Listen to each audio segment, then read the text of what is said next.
Shalom, salam sejahtera. Senang berjumpa lagi dalam renungan firman Tuhan hari ini. Mari kita berdoa.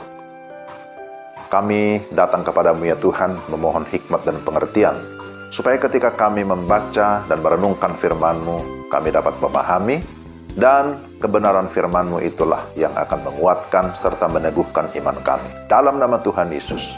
Amin. Efesus pasal 3 ayat 16 sampai 17.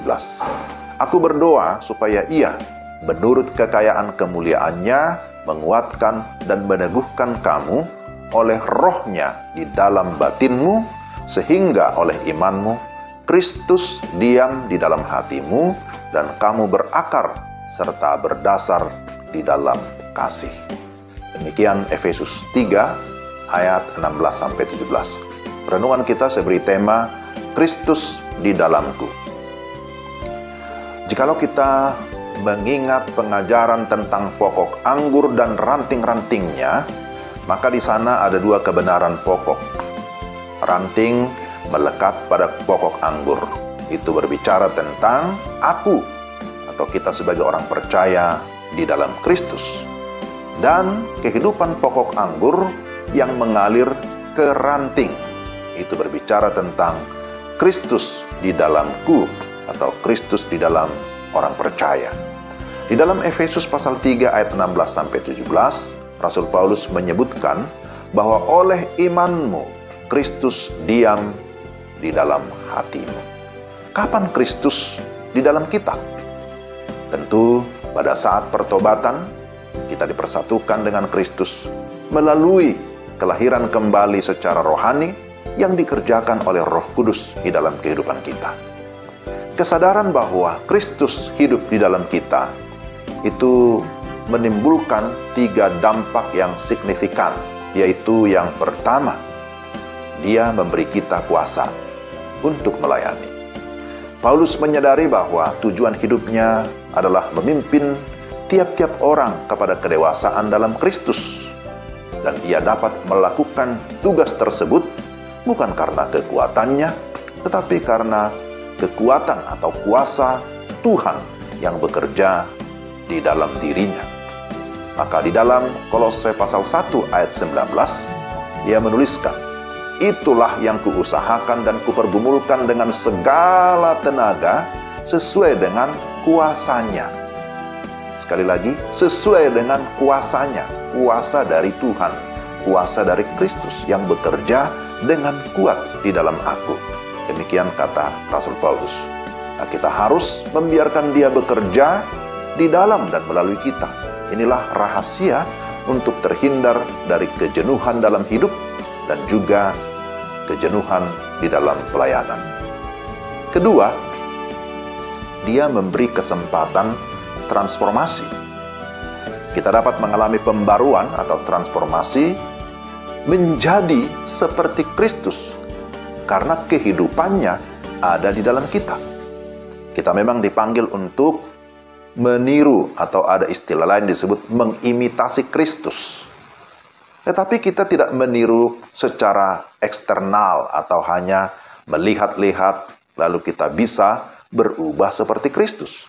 Tetapi dengan memiliki atau ambil bagian dalam kehidupannya secara internal, maka di sanalah akan ada pembaruan atau transformasi. Pembaruan itu adalah satu proses pembentukan yang terus terjadi dalam kehidupan kita ketika kita mau dipimpin oleh Kristus dan Kristus memerintah di hati kita masing-masing. Dan yang ketiga, Dia menyediakan jalan kemenangan. Setiap kita harus menyadari bahwa kita punya kelemahan dan keterbatasan. Selain itu, bahwa iblis tidak pernah berhenti mencobai kita. Iblis berusaha menarik kita untuk kembali kepada kehidupan di dalam dosa. Namun yang perlu kita ingat, bahwa Kristus sudah mengalahkan iblis, dan Dia dapat menyatakan kehidupannya yang menang itu di dalam kita, yang sungguh-sungguh percaya kepadanya. Sebab Dia sendirilah jalan kemenangan itu. Nah, saudara-saudara yang terkasih dalam Tuhan, ada 3 hal yang sudah saya sampaikan. Ketika kita berkata Kristus di dalamku, Dia memberikan kita kuasa untuk melayani, Dia memberikan kita kesempatan untuk berubah atau transformasi, Dia menyediakan jalan kemenangan. Jadi, kita tidak dapat menjalani kehidupan tanpa Kristus. Dia sendiri berkata, di luar aku, kamu tidak dapat berbuat apa-apa. Dengan kesadaran ini, kita dapat menjadikan hidup yang bersandar pada Tuhan sebagai doa kita setiap hari, dan membiarkan Kristus menyatakan kehidupannya di dalam dan melalui kita.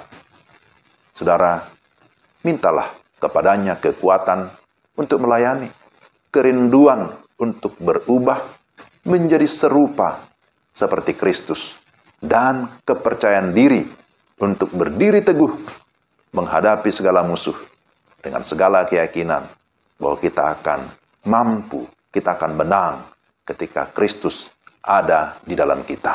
Amin. Mari kita berdoa. Tuhan, terima kasih firman-Mu hari ini meneguhkan iman kami. Tolonglah kami supaya kami sungguh-sungguh memiliki ketundukan kepada Kristus, bahkan penyerahan diri kepada Kristus yang senantiasa memimpin mengarahkan kami, supaya kami senantiasa kuat di dalam menjalani kehidupan, menjalani pelayanan, bahkan juga berkemenangan di tengah-tengah tantangan, bahkan juga pergumulan-pergumulan yang Tuhan izinkan terjadi dalam hidup kami. Kami mengucap syukur dalam nama Tuhan Yesus. Amin. Demikian renungan kita hari ini. Tuhan memberkati saudara sekalian. Salam.